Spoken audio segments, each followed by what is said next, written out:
आप सबका स्वागत है सरस्वती एकेडमी में। आज की जो क्लास है, जो कल हमने पढ़ाया था उसी को आगे बढ़ाएंगे। तो जो आज की क्लास है वो आपकी रनिंग थ्योरी पे बेस होगी। किस पे होगी? रनिंग थ्योरी पे, अधिगमन के सिद्धांतों पे या सीखने के सिद्धांतों पे। जैसे आपको आपके सिलेबस के अकॉर्डिंग 4 थ्योरी दे रखे हैं। जैसे थॉर्नाइट का अधिगमन का सिद्धांत दे रखा है, आपका स्किनर का दे रखा है, पावेल का दे रखा है और पियाजे का दे रखा है। ये 4 व्यक्तियों का आपका रनिंग थ्योरी दे रखी है। ठीक है, तो इसमें से हम थॉर्नाइट, स्किनर, पावेल ये तो पढ़ेंगे ही पढ़ेंगे। इसके अलावा जो पराजय है, पराजय का सिद्धांत में इस टॉपिक में ना पढ़ा के आपको बाल विकास या बाल या वृद्धि में, विकास और वृद्धि का जो चैप्टर है बाल विकास में, उसमें क्यों उसकी जो संज्ञात्मक सिद्धांत है, उसका संज्ञात्मक विकास का सिद्धांत है पियाजे का, तो वो उसमें ज़्यादा आपको कॉन्सेप्ट उसका अच्छे से उसमें आएगा। इसमें जो है आपकी थ्योरी, जो 3 प्रमुख थ्योरियां हैं आपकी, थॉर्नाइट, पावेल और स्किनर, इसको हम आज स्टडी करेंगे। इसके अलावा और जो कॉन्सेप्ट है रनिंग के, जैसे बुनरा का सिद्धांत हुआ, कैटलैन का हुआ, हॉल का हुआ, ठीक है, बंडूला का हुआ, तो इनके भी हम धीरे धीरे हल्के हल्के कॉन्सेप्ट पढ़ेंगे। क्यों? पेपर का कोई भरोसा नहीं, कहीं से भी कॉपी पेस्ट आ सकता है। इन तीनों पे ज़्यादा फोकस देंगे, बाकी जो थ्योरी है उन पे आपको था कॉन्सेप्ट समझाया जाएगा। अगर आ गए तो ठीक है, और नहीं आए तो तब भी अच्छा आगे के काम। तो स्टार्ट करते हैं आज की क्लास से। ठीक है, आज की क्लास से स्टार्ट करते हैं। तो सबसे पहले जो हमारे पास थ्योरी है, क्या है थ्योरी है, वो है थॉर्नाइट की। इसका पूरा नाम है एडविन, आपका पूरा नाम है इसका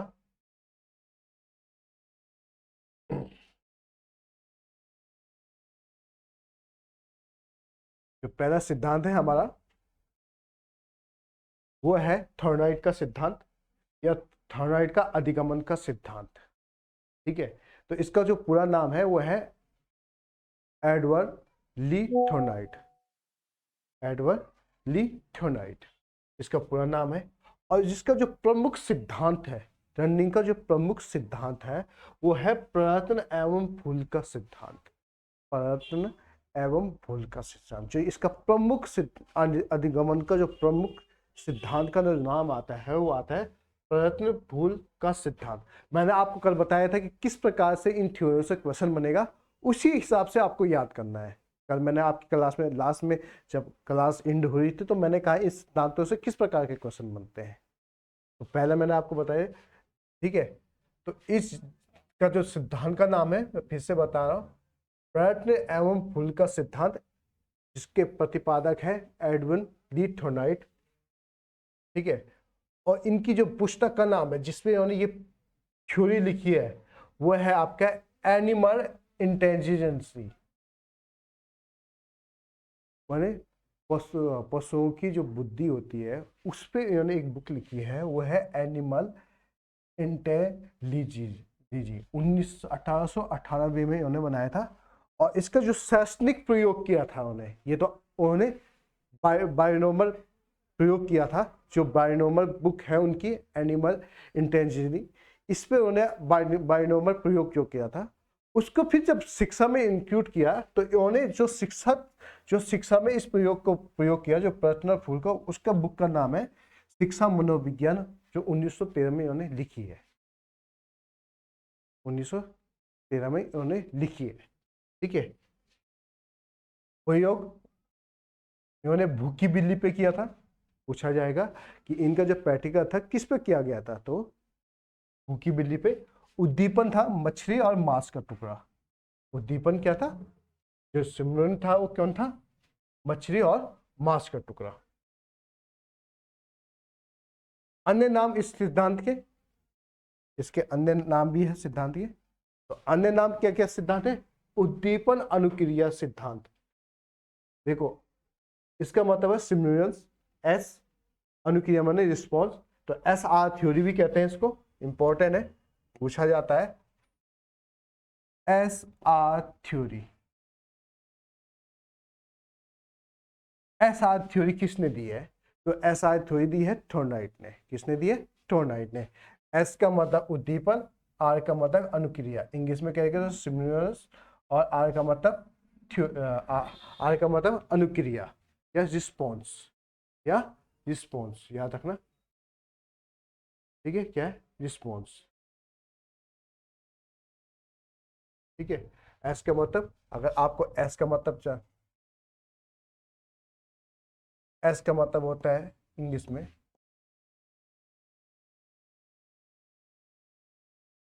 और आर का मतलब होता है रिस्पॉन्स।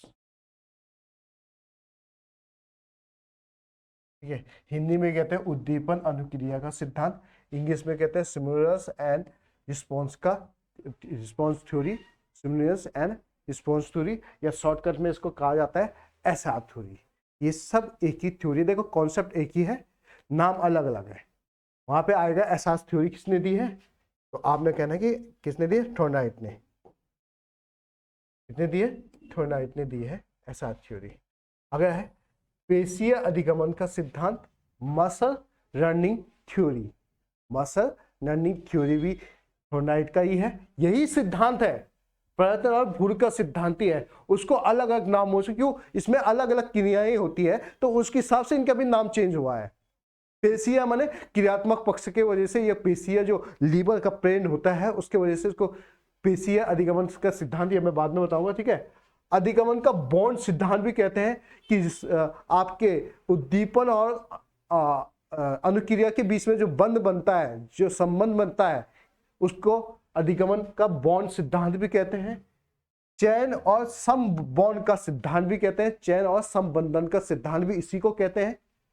संबंधवाद का भी सिद्धांत इसी को कहते हैं, आवर्ती का सिद्धांत और चैन का सिद्धांत। तो यह इसके अलग अलग नाम है, किसके?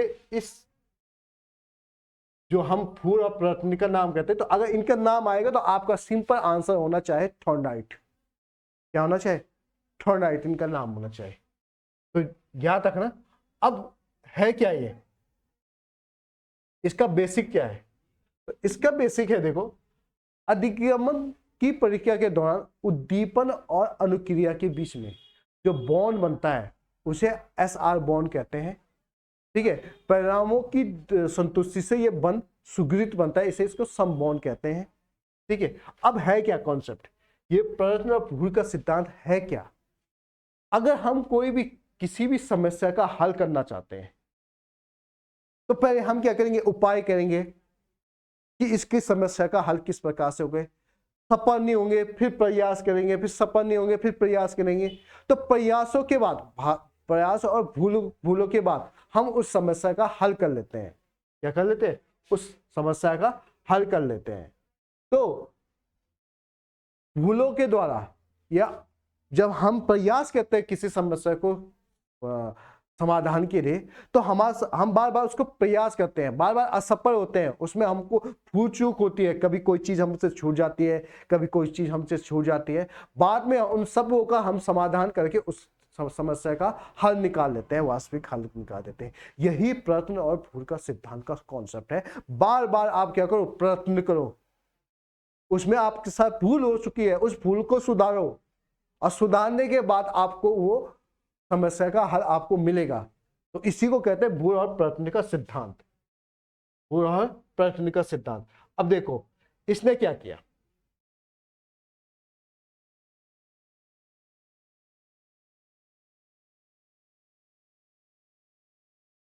इसने बिल्ली पे प्रयोग किया।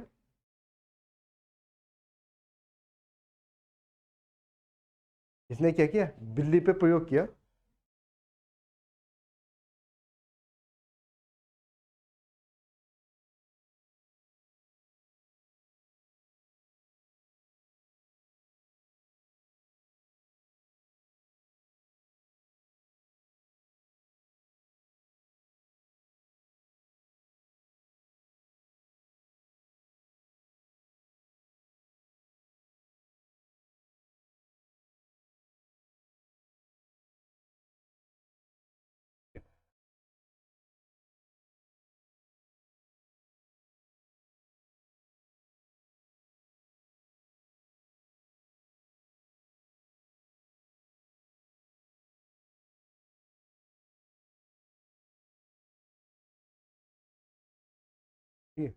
तो इसने क्या किया, देखो एक भूखी बिल्ली को एक पिंजरे के अंदर क्या कर दिया, जब इसने बायोनोमर प्रयोग किया तो एक बिल्ली को पिंजरे के अंदर क्या कर दिया, बंद कर दिया। और भूखी बिल्ली थी वो, कैसी बिल्ली थी, भूखी बिल्ली थी। कैसी बिल्ली थी, भूखी बिल्ली थी वो। कैसी बिल्ली थी, भूखी बिल्ली। और इसके सामने एक कटोरा रखा जाता है जिसमें मच्छी का टुकड़ा या मांस का टुकड़ा लगाया जाता है। क्या लगाया जाता है, मांस का टुकड़ा लगाया जाता है, ठीक है। और यहाँ पे ये कुंडी लगाई जाती है जो ऐसे में खुल जाती है, जिसको ऊपर करने पे वो कुंजी क्या हो जाती है, खुल जाती है। अब ये क्या करता है, उसके लीवर तंत्र को, जो लीवर सिस्टम है उस पे प्रेशर बनाता है, ठीक है। उसको वो दिखाता है तो उसके लीवर पे असर पड़ेगा, उसको भूख लगेगी, तो वो क्या करेगी, बार बार इस कुंडी को खोलने का प्रयत्न करेगी। पहली बार करेगी, दूसरी बार करेगी, तीसरी बार करेगी, तो वो उस कुंडी को किस प्रकार से खोलेगी, तो उसके लिए वो बार बार प्रयास करती है। और बार बार प्रयास करने में अंतिम बार में वो प्रयास में सफल हो जाती है और कुंडी खुल जाती है और उसको अपना भोजन मिल जाता है या लक्ष्य की प्राप्ति हो जाती है। तो इससे उसने ये लगाया कि अगर पशु जो जीव है वो बार बार प्रयास करके अपनी गतियों को सुधार कर अपने लक्ष्य को प्राप्त कर सकते हैं, तो जो बालक है या जो मनुष्य है वो भी अपने फूलों को सुधार कर बार बार प्रयास करके अपने लक्ष्य को पा सकता है। क्या कर सकता है, अपने लक्ष्य को पा सकता है। तो ये प्रयोग उसने किस में किया था, भूखी बिल्ली पे किया था। और इसी को बाद में उसने शैक्षणिक माने शिक्षा मनोविज्ञान में इसको इंक्लूड किया था, ठीक है। तो इसमें दो चीजें हैं, हमने कहा है एसआर थ्योरी, पता है आपको एसआर थ्योरी। तो एसआर थ्योरी क्या है,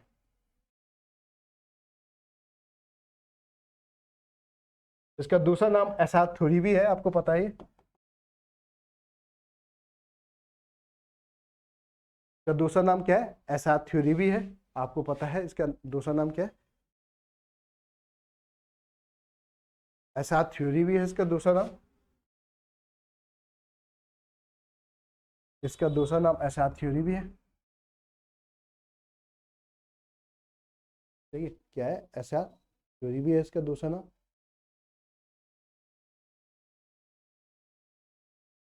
तो सबसे पहले आता है उद्दीपन या स्टिमुलस, जिसको एस कहा जाता है। उद्दीपन माने, देखो बिल्ली को उद्दीपन कब मिला, जब उसको मांस का टुकड़ा दिखाया गया। जिसके लिए मोटिवेट किया जाता है, जिस लक्ष्य के लिए मोटिवेट किया जाता है उसी को उद्दीपन कहा जाता है। सबसे पहले हमको लक्ष्य पता होना चाहिए। जैसे आपको आईटी का आपका लक्ष्य है कि यार मैं भी टीचर बन जाऊं आईटी का, तो आपका सिमुलेशन क्या है, आपकी भूख क्या है, टीचर जो क्रैक करके आप बनोगे। तो उद्दीपन क्या है, जिस वस्तु या स्थिति को जो उसके व्यक्ति को कार्य करने के लिए प्रेरित करता है उसी को उद्दीपन कहते हैं। और जब आपके अंदर उद्दीपन हो तो आप उसके फलस्वरूप क्या करेंगे, रिस्पॉन्स करेंगे, जिसको हम पेशिया अधिगमन का सिद्धांत कहते हैं। तो आप क्या करोगे, रिस्पॉन्स करोगे। तो उद्दीपन के अनुसार किया जाने वाला कार्य अनुक्रिया कहलाता है। जब कोई उद्दीपन प्राणी के समक्ष उपस्थित होता है तो वो उसके प्रति अनुक्रिया करता है। अनुक्रिया के सही या संतोषजनक होने पर उसका संबंध उस विशेष उद्दीपन के साथ हो जाता है, जिसके कारण इसके अनुक्रिया की जाती है। तो मैंने कहा है कि बॉन्ड सिद्धांत, जब आप उस उद्दीपन को पाने के लिए अनुक्रिया करते हैं और आपको लगता है कि हाँ मैं इसको पा ही पाऊंगा इस रिस्पॉन्स से, जब मैं ये कार्य करूंगा तो मुझे ये चीज मिल ही जाएगा, तो आप और उस उद्दीपन और आपके रिस्पॉन्स के बीच में जो बंध बनता है, जो संबंध बनता है, उसको संबंध सिद्धांत कहा जाता है या बॉन्ड सिद्धांत कहा जाता है, ठीक है। ठीक है, उसको क्या कहते हैं, एसआर बॉन्ड। अधिगमन की प्रक्रिया के दौरान उद्दीपन और अनुक्रिया के बीच में बंध बनते हैं जिसे हम अनुक्रिया बॉन्ड कहते हैं, ठीक है। प्रयास एवं भूल की प्रक्रिया में किसी समस्या को हल करने के लिए पहले कुछ उपाय किए जाते हैं जो प्रारंभ सफल नहीं होता है, फिर दूसरा उपाय करके मनुष्य समस्या को वास्तविक हल तक पहुंचता है, ठीक है। ये सब मैंने आपको बता दिया। अन्य नाम चयन का सिद्धांत, आवर्ती का सिद्धांत, उपयोग आपको बता दिया है, देखो, ठीक है। तो देखो मैंने आपको सबसे पहले क्या बताया था, सिद्धांत का नाम और उसके प्रतिपादक का नाम। पहली बात दूसरी बात उसके बुकों के नाम, जिसपे इसने ये प्रैक्टिकल किया है, उस बुकों का नाम आपको आना चाहिए। तीसरा, जो सिद्धांत है उनके अन्य नाम क्या है। चौथा, प्रयोग किस पे किया है, उस प्रयोग का कॉन्सेप्ट क्या है, और उसका, ठीक है। और लास्ट है आपका शैक्षणिक प्रयोग, कि जो उसने वो प्रयोग किया उसका शैक्षणिक महत्व क्या है और उसने किन चीजों पे ज्यादा फोकस दिया है। ठीक है, तो जो थॉर्नडाइक है, तो थॉर्नडाइक ने दो बातों पे बहुत ज्यादा बल दिया है, हमेशा याद रखना। एक तो मोटिवेशन पे और एक है रिफोर्समेंट पे, पुनर्बलन पे। तो हमेशा याद रखना कि जो थॉर्नडाइक है, पुनर्बलन का सिद्धांत किसी और ने दिया है, हर ने दिया है। पुनर्बलन का सिद्धांत किसी व्यक्ति, दूसरे व्यक्ति ने दिया है। पुनर्बलन का सिद्धांत हम स्किनर में भी पढ़ेंगे। तो अभी एक होने दो, उसके बाद आपका कंफ्यूजन भी दूर किया जाएगा एक एक करके, ठीक है। जो सिद्धांत सबके एक जैसे होते हैं, तो उसमें तो इसने जो पहला फोकस दिया वो दिया है प्रेरणा या मोटिवेशन। किसी भी चीज को सीखने के लिए मोटिवेशन होना चाहिए। और दूसरा, अगर आप पुनर्बलन देते हो, रिस्पॉन्समेंट देते हो, तो उसके अंदर जो रिस्पॉन्स है उसमें वृद्धि आती है। जैसे बिल्ली को हमने क्या किया, उसके लेबर को प्रेरित किया, लेबर सिस्टम पे प्रेशर डाला, तो एक प्रकार से वो पुनर्बलन है। जैसे कोई काम करता है, पुशअप, हम कहते हैं पुशअप करो पुशअप करो, तो एक प्रकार से ये क्या है, पुनर्बलन है। क्या है, पुनर्बलन है। तो दो चीजों पे बहुत इंपॉर्टेंट उसने ध्यान दिया। अब जो आते हैं वो आते हैं थॉर्नडाइक के नियम या अधिगमन के नियम। अधिगमन के जो नियम होते हैं वो इंपॉर्टेंट आते हैं। और अधिगमन में थॉर्नडाइक के अगर पूछे जाएंगे, किसके, थॉर्नडाइक के पूछे जाएंगे, तो इसने 8 नियम दिए हैं, जिसमें से तीन प्रमुख हैं और 5 आपके गौण है। 3 मेन है और 5 क्या है, गौण है। तो 3 प्रमुख सिद्धांत दे रखे हैं, 3 प्रमुख नियम दे रखे हैं और 5 गौण नियम दे रखे हैं। अब ये नियम क्या है, ये क्वेश्चन बहुत बार पूछा गया है। थॉर्नडाइक ने अधिगमन के कितने नियम दिए हैं टोटल, तो 8 नियम दिए हैं। और प्रमुख कितने दिए हैं, 3, और अन्य कितने दे, गौण कितने दे रखे, 5। अब ये कौन कौन से हैं, इनको पढ़ते हैं। तो सबसे पहले दे रखा है इसने आपके तत्परता का नियम, पहला नियम तत्परता का नियम। किसी भी क्रिया को सीखने हेतु प्राणी में तत्परता होनी बहुत आवश्यक है। वुडवर्ड ने इसको मानसिक तैयारी का या प्रिपरेशन, मेंटली प्रिपरेशन का लॉ कहा है। किसने, वुडवर्ड ने। आपको किसी भी चीज को, लक्ष्य को पाना है, तो पहले आपको मेंटली तैयार होना पड़ता है। जैसे आप आईटी की तैयारी कर रहे हो, तो सबसे पहले आप मेंटली तैयार होगे कि हाँ मुझे आईटी की तैयारी करनी है।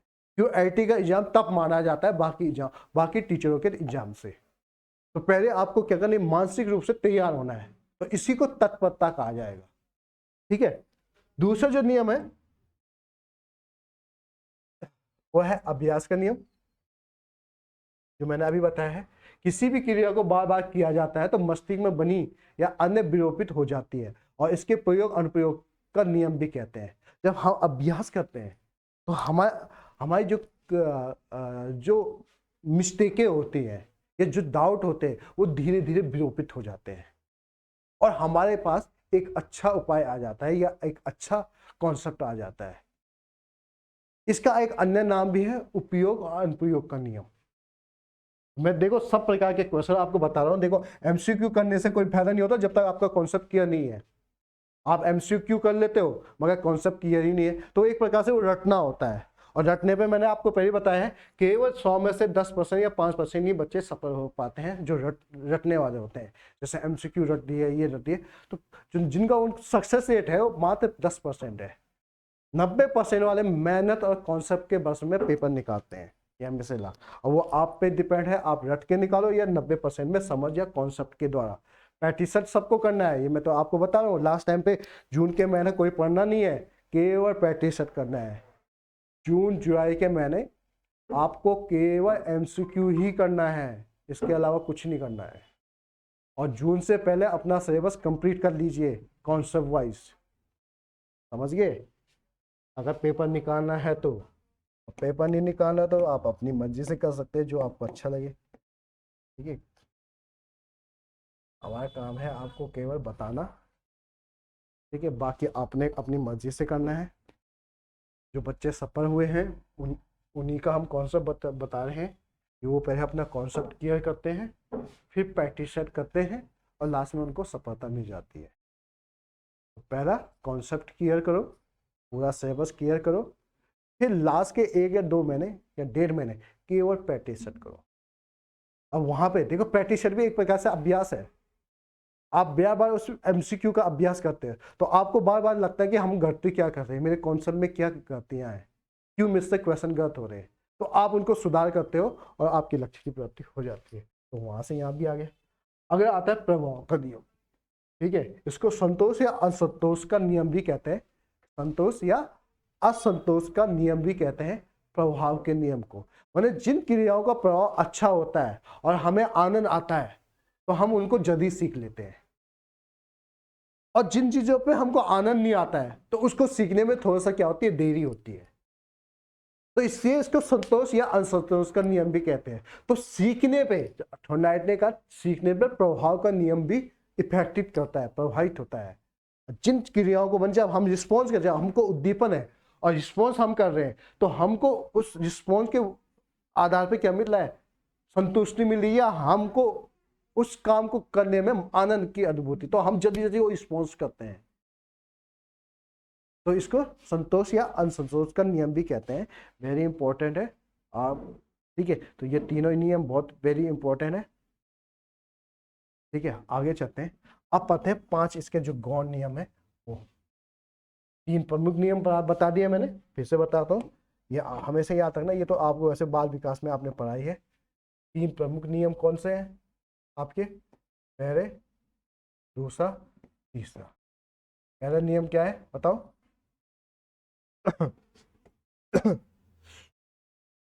पहला नियम क्या है?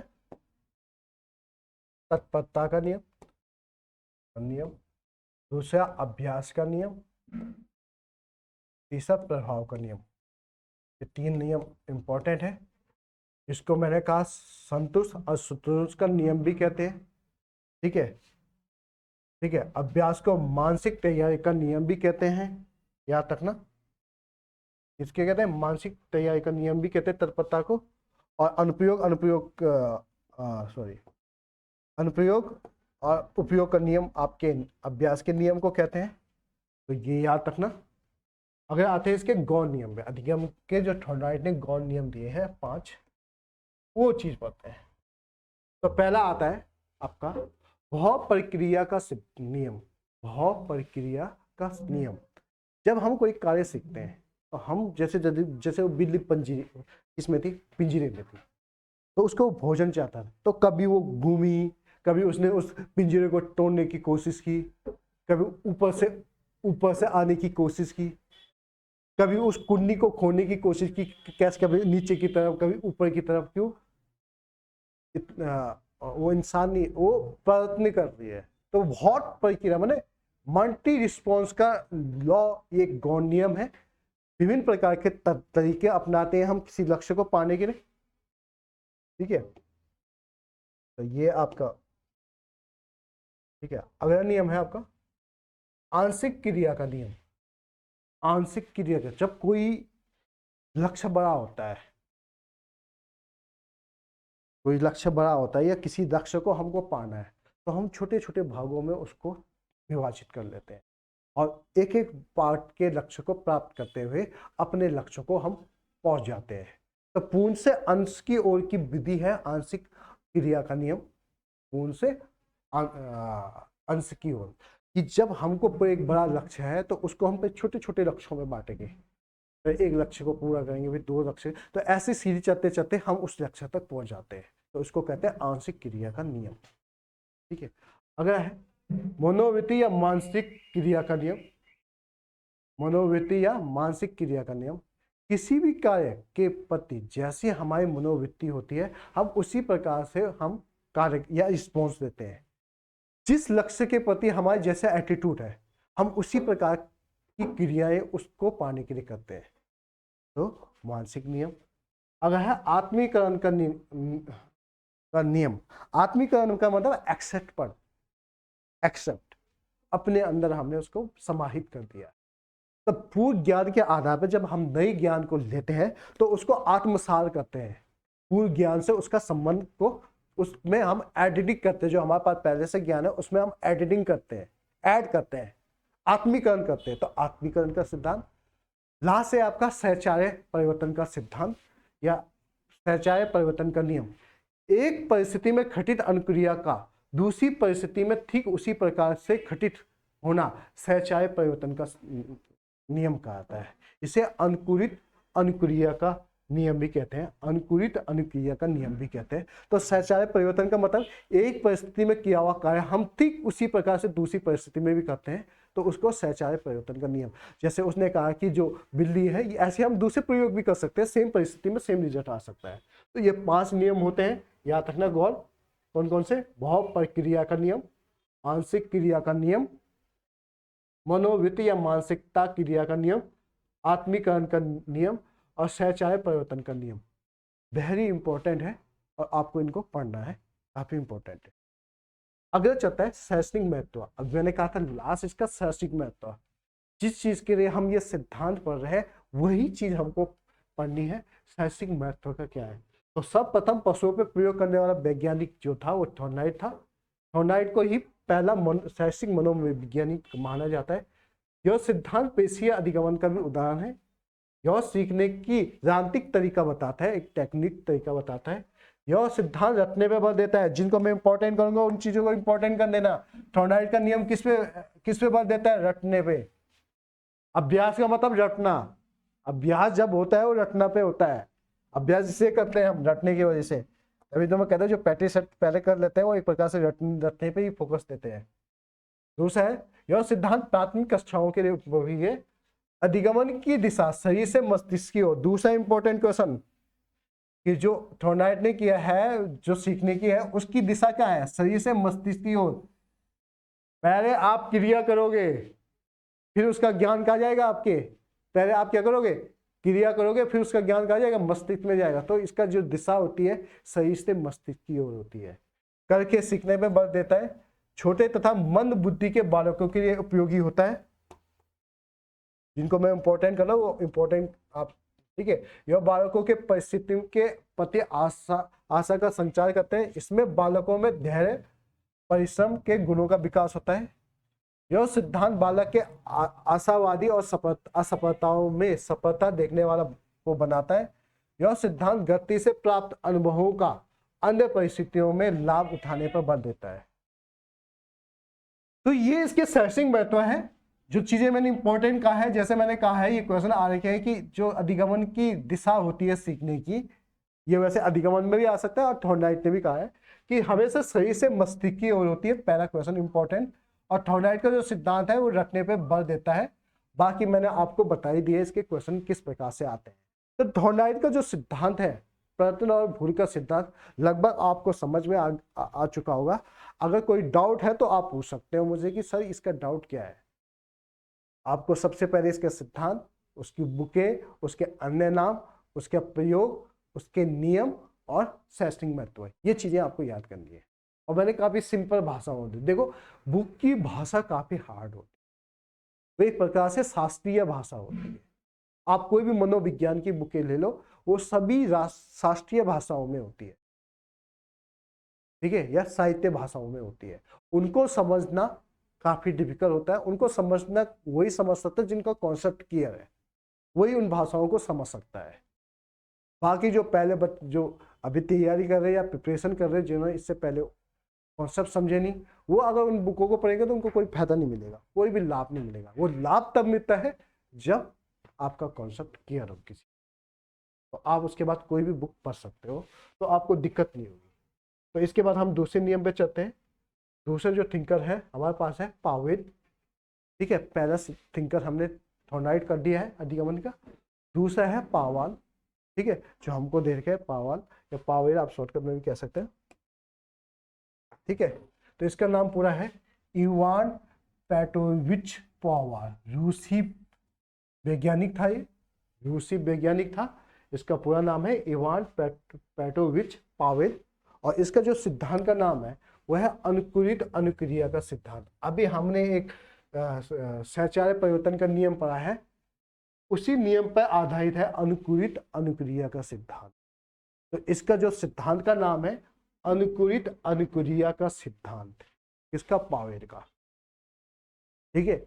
और इसकी जो बुक का नाम है वह है कंडीशन रिफ्रैक्स, कंडीशन रिफ्रैक्स। देखो जिस प्रकार का सिद्धांत है उसी प्रकार के बुक के नाम भी है।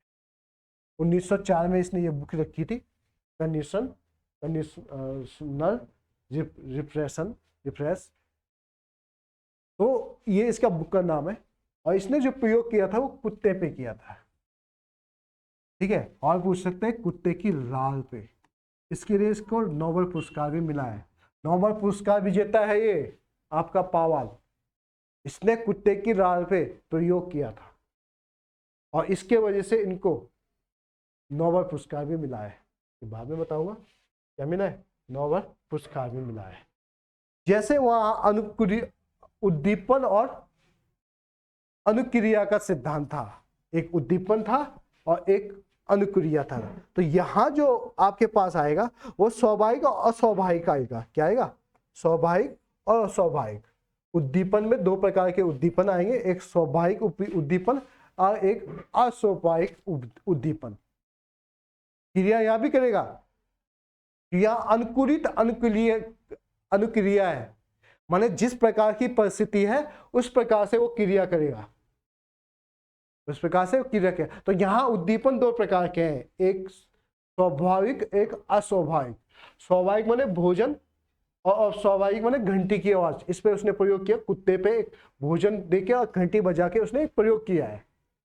अनुकूलित अनुक्रिया का सिद्धांत क्या है, देखो कॉन्सेप्ट, सबसे पहले कॉन्सेप्ट, प्रत्येक व्यक्ति या जीव में कुछ जन्मजात प्राकृतिक प्रवृत्तियां अनुक्रिया प्रक्रिया होती है। यह अनुक्रिया किसी भी प्रयुक्त प्राकृतिक उद्दीपन के उपस्थिति में प्रकट होती है। यदि स्वाभाविक उद्दीपन के साथ बार बार किसी अस्वाभाविक उद्दीपन को प्रस्तुत किया जाता है तो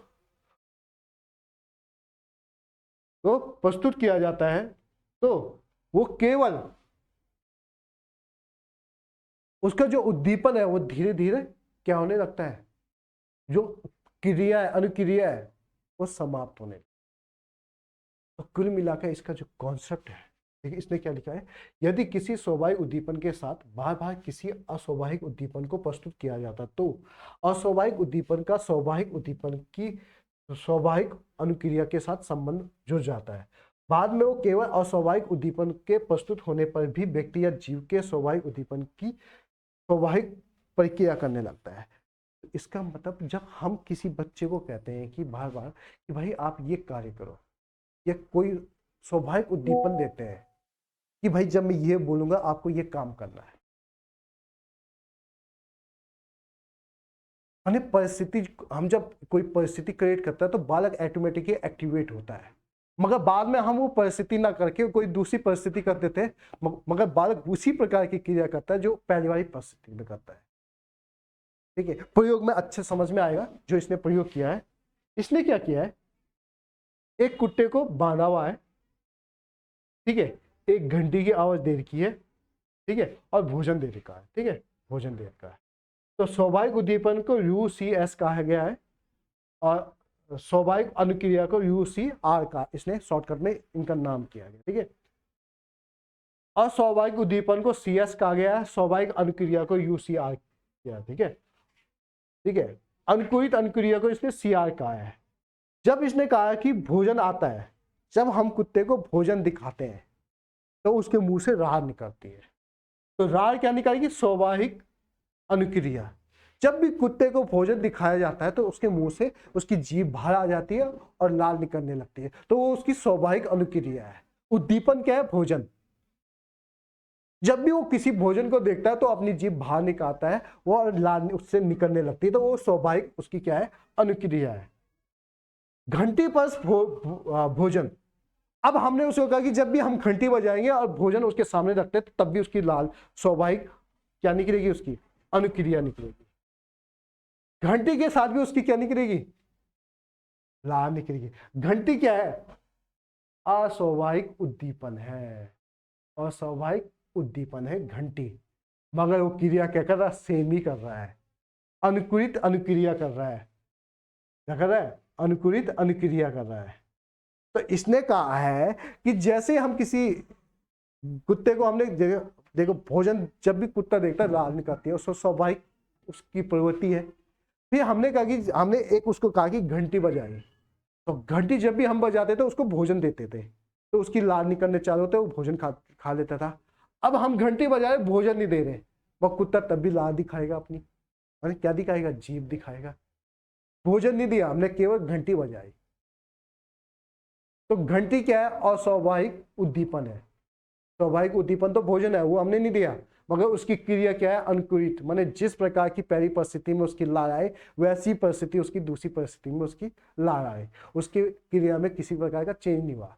मगर बार बार हम घंटी बजाएंगे और भोजन नहीं देंगे तो लास्ट में उसमें क्या आएगी, निष्ठा आएगी। वो समझते हैं कि वो भी ये समझेगा कि घंटी अब क्या हो चुकी है, और ये उद्दीपन ही खत्म हो चुका है, घंटी का मतलब भोजन नहीं है।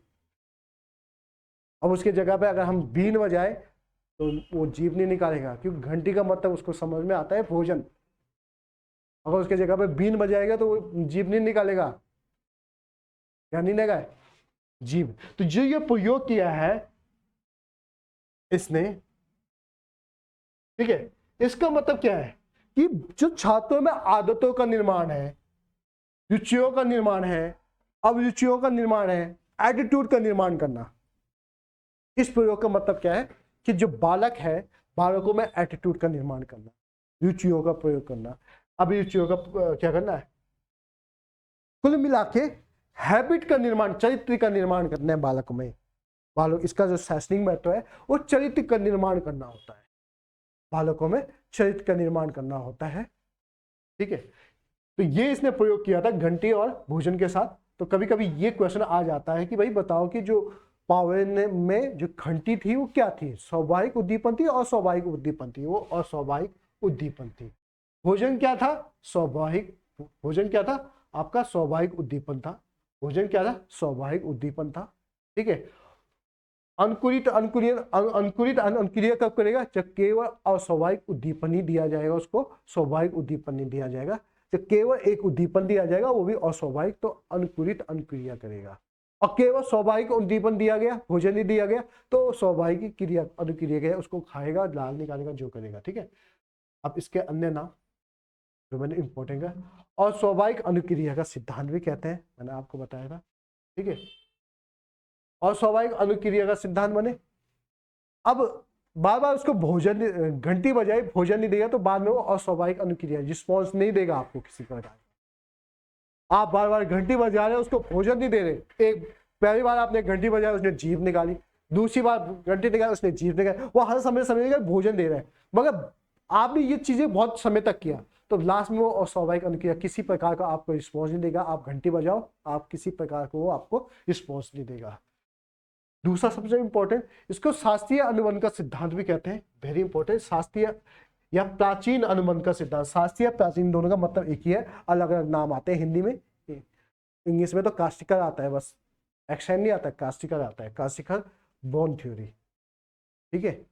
तो शास्त्रीय अनुबंध का सिद्धांत या प्राचीन अनुबंध का सिद्धांत पावरे का सिद्धांत है, ठीक है, आपके स्वाभाविक अनुक्रिया का सिद्धांत है, ठीक है। परंपरागत अनुबंध का सिद्धांत सेम है। प्रतिवादी अनुबंध का सिद्धांत जो अनुकूलित और स्वाभाविक है। देखो यहाँ पे संबंध का सिद्धांत नहीं है, यहाँ पे संबंध प्रत्यावर्त का सिद्धांत है। संबंध भी चेंज होता है, परिवर्तन होता है, तो संबंध परिवर्तन का सिद्धांत। तो देखो मैंने आपके क्वेश्चन के हिसाब से सब बताया है कि अगर नाम चेंज करके आए तो आपका आंसर वही होना चाहिए जो इसका प्रमुख सिद्धांत है या प्रमुख इसका जो प्रतिपादक है, वही नाम आपके पेपर में आपके आंसर में आना चाहिए। अलग अलग नाम भी देखा तो यही नाम उसमें आना चाहिए, ठीक है। अब शैक्षिक महत्व देखो, जो मैंने आपको बताया, विद्यार्थियों में आदतों का निर्माण, रुचि और अभिरुचियां, अभिवृत्ति का विकास, ठीक है। बुरी तथा अवांछित व भय संबंधित मानसिक भातियों को दूर करने एवं असामान्य व्यवहार को समाप्त करने के लिए इस सिद्धांत का आप प्रयोग कर सकते हो। अच्छे चरित्र के निर्माण में ये सिद्धांत आपका काम आता है। अब ये सिद्धांत ज्यादा के किसके होते हैं? जो मानसिक रूप से डिप्रेसिव बच्चे होते हैं, मानसिक रूप से पिछड़े बच्चे होते हैं। हम विशिष्ट बालक का एक चैप्टर पढ़ते हैं बाल विकास में, जिसमें हम सभी प्रकार के बच्चों के बारे में बताते हैं। मानसिक पिछड़ापन, अति पिछड़ा, पतिशाली बालक, ठीक है, बालक, इस प्रकार के सभी बालकों को हम विशिष्ट बालक में पढ़ते हैं। आपके सिलेबस में भी है, विशिष्ट बालक नहीं दे के उसकी जगह पे उन्हें ST OBC पिछड़ा, ये सब चीज एक ही यूनिट में मिला के दिया। वो एक ही चैप्टर का नाम है अब विशिष्ट बालक, ठीक है, उसी के अंतर्गत ये सब चीज पढ़े जाते हैं। तो वहां उन बालकों के लिए सिद्धांत सबसे इंपॉर्टेंट होता है, ठीक है। सुरेख और अक्षर, जो अक्षर सुधार के होते हैं, उसमें भी ये काम होता है। ऑडियो विजुअल सामग्री का प्रयोग करके इस सिद्धांत को आप प्रयोग में ला सकते हैं, ठीक है। पुनरावृत्ति, रिपीटेड पे ये बात देता है, जैसे वो रटने पे बात देता था, ये किस पे देता है? रिपीटेड पे, ठीक है। इसका अन्य प्रयोग भी है, जैसे डमरू और बंदर या भालू नाचता है ना, सर्कस में जाते हैं या सड़क के किनारे लगे रहते हैं, जिसमें बंदर होता है, बंदर विभिन्न प्रकार की क्रियाएं करते हैं डमरू, तो वो एक स्वाभाविक उद्दीपन पे करते हैं। जैसे हमने यहाँ पे घंटी बजाई, तो कोई बीन बजाता है, कोई डमरू बजाता है, तो उसके धुन पे बंदर को क्रिया करनी पड़ती है, अनुक्रिया करनी पड़ती है। तो उनकी धुनों पे वो इस प्रकार की क्रिया, उनको सिखाया जाता है कि इस धुन पे इस प्रकार की क्रिया आपको करनी है। तो ये सिद्धांत इन पे भी आधारित होता है, समझ गए? ये सिद्धांत इन पे भी आधारित होता है, ठीक है। एक व्यक्ति हुआ है आपका सिद्धांत, तो आपने बहुत नाम सुना होगा इनका, को एंड को। इन्होंने कहा यह सिद्धांत उन विषयों की शिक्षा के लिए उपयोगी थे जिनमें चिंतन की आवश्यकता नहीं होती है, जिसमें कोई बोध स्तर नहीं होता, केवल आपको समझना होता है और आपको सिखाया जाता है, एक प्रकार से आपको रिस्पॉन्स करना सिखाया जाता है कि आपको इस प्रकार से करना है, जिनमें कोई भी प्रकार का चिंतन बालक नहीं करता है। उन सब्जेक्टों के लिए ये सिद्धांत बहुत उपयोगी हो सकता है, ठीक है। फिर मैंने कहा था कि इस प्रयोग की वजह से इनको जो कुत्ते की लाल ग्रंथियों पे इन्होंने जो प्रयोग किया था, इसके वजह से इनको नोबेल पुरस्कार मिला था। किसको? पावाल को। क्या मिला था? पावाल को, ठीक है। तो 1904 में चिकित्सा का नोबेल पुरस्कार मिला था इनको, कि इन्होंने कुत्ते के पाचन क्रियाओं के अध्ययन के कारण इन्हें क्या मिला था, ठीक है। अब इसी प्रयोग का एक वासन व्यक्ति है आपका, शिक्षाविद है वासन, आपने बुद्धि में कई जगह इनका नाम सुना होगा। तो इन्होंने अपने इसी प्रयोग को 11 माह के पुत्र पे भी किया। अपने पुत्र का नाम था अल्बर्ट, उस पे वासन ने इसी सिद्धांत का प्रयोग किया। इसने वासन ने इस सिद्धांत के अंतर्गत स्वाभाविक उद्दीपन से होने वाले अनुक्रियाओं को अस्वाभाविक उद्दीपन से जोड़ा जाता है। इसको क्या कहा जाता है? प्रतिवादी अनुबंध का सिद्धांत, प्राचीन अनुबंध का सिद्धांत, संबंध प्रत्यावर्ती का सिद्धांत, इसी वजह से कहा जाता है। ये स्वाभाविक उद्दीपन को अस्वाभाविक उद्दीपन से जोड़ता है। अब विशेष रूप से किस पे बल दिया है? विलोपन। देखो, जैसे मैंने कहा, बार बार घंटी की आवाज सुनाए जाने पे और भोजन न देने पे लार आने की क्रिया धीरे धीरे बंद हो जाती है। जो उसका रिस्पॉन्स है वो धीरे धीरे बंद होने, अब वो लार नहीं निकलेगी उसकी जीभ से। तो बालक को किसी आप उद्दीपन, शिक्षा में किसी बालक को बार बार आप मैंने अस्वाभाविक उद्दीपन दोगे तो वो भी निष्ठा कर नहीं देगा। आपने कहा कि ये चीज करनी है, आपने कहा कि इस समय ये चीज करनी है जब मैं ये बोलूंगा, मगर आप उस प्रकार के उसको लक्षण नहीं दोगे तो वो धीरे धीरे उसकी रुचियां कम हो जाएगी। दूसरा, विभेदन। दो उद्दीपनों के मध्य अंतर कर लेने की योग्यता को विभेदन कहते हैं, जैसे ढोल और डकरी। जैसे मैंने कहा घंटी बजाए उसकी जगह वो बीन बजाएगा, तो विभेदन बच्चे को अच्छे से आ जाए। तो जीवों को आ सकता है तो मानव को तो आ ही सकता है कि विविध क्या है। यहाँ भी स्वेच्छाएं या पुनर्वर्तन का स्वतः पुनर्वर्ती माने रिपीटेड। दो उद्दीपनों के मध्य संबंध स्थापित कर लेना ही स्वेच्छाएं का आता है, जिसके कारण इसे पुनर्घटित होने वाला नियम भी कहते हैं। पुनर्घटित होता जाता है माने रिपीटेड कर सकते हो आप इस नियम को। तो दो नियम मैंने आपको बहुत इंपॉर्टेंट बताए, थॉर्नडाइट का और पावेल का। किसका? थॉर्नडाइट का और पावेल का दो नियम मैंने आपको बहुत इंपॉर्टेंट बताए हैं।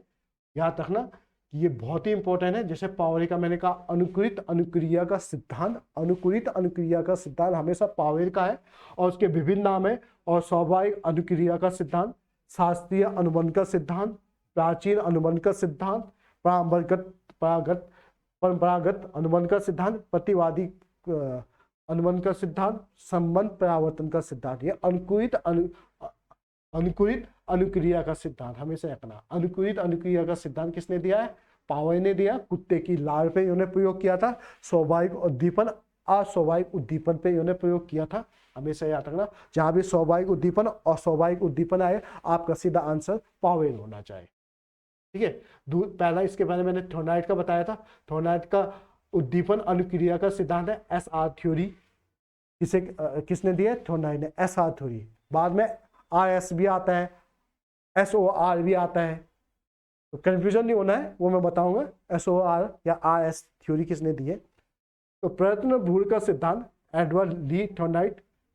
ठीक है, जनक मैंने आपको बता दिया, शिक्षा मच्छी पे और भूखी मच्छी और मांस उद्दीपन था, भूखी बिल्ली पे उन्होंने सिद्धांत दिया है। इसके अन्य नाम भी मैंने आपको बताए हैं, उद्दीपन उद्दीपन अनुक्रिया का सिद्धांत, SR थ्योरी, पेशीय अधिगमन का सिद्धांत, अधिगमन का बॉन्ड सिद्धांत, समबॉन्ड का सिद्धांत, संबंधवाद का सिद्धांत, आवृत्ति का सिद्धांत, चयन का सिद्धांत। इसके अलावा यहाँ आपके 8 नियम दिए हैं, इसमें से 3 प्रमुख थे और 5 क्या थे? गौण थे। तो तत्परता का नियम, अभ्यास का नियम, प्रवाह का नियम, इनके मैंने अलग नाम भी आपको बताए हैं। और गौण नियम था बहुप्रक्रिया का नियम, आंशिक क्रिया का नियम, मनोवृत्ति का नियम, आत्मीकरण का नियम और सहचार परिवर्तन का नियम। तो ये नियम आपको याद रखने, जो चीजें मैंने इंपॉर्टेंट बताई, बहुत इंपॉर्टेंट है, क्वेश्चन आने की संभावनाएं ज्यादा है इनसे। ठीक है, जब मैं इनका टॉपिक टेस्ट आपको कराऊंगा, ठीक है, जल्द ही सबके एक एक करके टॉपिक टेस्ट चालू हो जाएंगे। ठीक है, तब तक आप अपना कॉन्सेप्ट क्लियर कीजिए कि जब हम टॉपिक टेस्ट करेंगे तो लाइव आके आपको टॉपिक टेस्ट कराया जाएगा, जिसमें आप भी पार्टिसिपेट करेंगे। तो ये सब चीजें आपको आनी चाहिए। ठीक है, जब आपका कॉन्सेप्ट किया है तो आप इन प्रयोगों को किसी भी बुक में पढ़ सकते हो। ठीक है, मैंने काफी सरल भाषाओं में ये आपको प्रस्तुत किया है, बहुत ही सरल भाषाओं में। जो भी मैंने आपको नोट्स दे रहा हूँ, बहुत ही सिंपल भाषा में वो नोट्स दे रहा हूँ। ठीक है, अगर मुझे टफ भाषा बनानी होगी तो काफी बुकें पड़ी हुई हैं, उन्हीं की बहुत ही टफ भाषा आपको सकता हूँ, मगर उससे कोई फायदा नहीं होता है। मैं आपको समझा भी दूंगा, मगर 2 दिन बाद आप जब उन नोट्सों को पढ़ोगे तो आपको अच्छे से आएगा। बाकी कोई भी डाउट होता है तो आप मुझे पूछ सकते हो। ठीक है, कोई डाउट है? ये 2 सिद्धांत आज पूरे हुए हैं आपके, थॉर्नाइट का और आपका पावेल का। कल हम स्किनर का पढ़ेंगे। ठीक है, पियाजी का मैंने कहा है आपको बाल विकास के टॉपिक में मैं संज्ञात्मक विकास में आपको पढ़ाऊंगा, संज्ञात्मक नैतिक विकास में आपको वो पियाजी का सिद्धांत आपको वहां पे पढ़ाऊंगा। ठीक है, इसके अलावा आपका स्किनर है, हॉल है, बुनर है, ब्रूनर है, इनके सिद्धांत में कल आपको बताऊंगा। जो बाकी छूटे हुए कॉन्सेप्ट, वैसे तो एक ही है आपका स्किनर, मगर बाकी भी आपको पढ़ाना मैं समझता हूँ महत्वपूर्ण, तो वो सिद्धांत भी मैं आपको कल कर दूंगा। और ये सिद्धांत का चैप्टर खत्म होगा। तो आपको कोई भी डाउट है तो आप मुझे पूछ सकते हो, अभी चैट करके भी पूछ सकते हो और बाकी चीज़ें भी पूछ सकते हो। ये चीज़ें हैं। तो कल मैंने आपको बता दिया, कल मैंने ये स्किनर का क्रिया प्रसूति का नियम बताना है आपको, क्रिया प्रसूति का स्किनर का जो नियम है वो बताना है। इसके अलावा क्रोनर का अंतर्दृष्टि सूच का नियम बताना है। ठीक है, ब्रूनर का सामाजिक अधिगमन का सिद्धांत बताना है, या सामाजिक संज्ञावाद का सिद्धांत आपको ब्रूनर का बताना है। पुनः हॉल का सिद्धांत बहुत बार पेपर में आ चुका है, हॉल का है। ठीक है, इसकी कुछ बातें बताऊंगा आपको, फिर बाकी छोटी छोटी जो आपकी सिद्धांत है ये चीजें मैं आपको कल बताऊंगा, तो काफी इंपॉर्टेंट है। ठीक है, तो आज क्लास यहीं पे समाप्त करते हैं। कोई भी डाउट है तो आप पूछ सकते हो।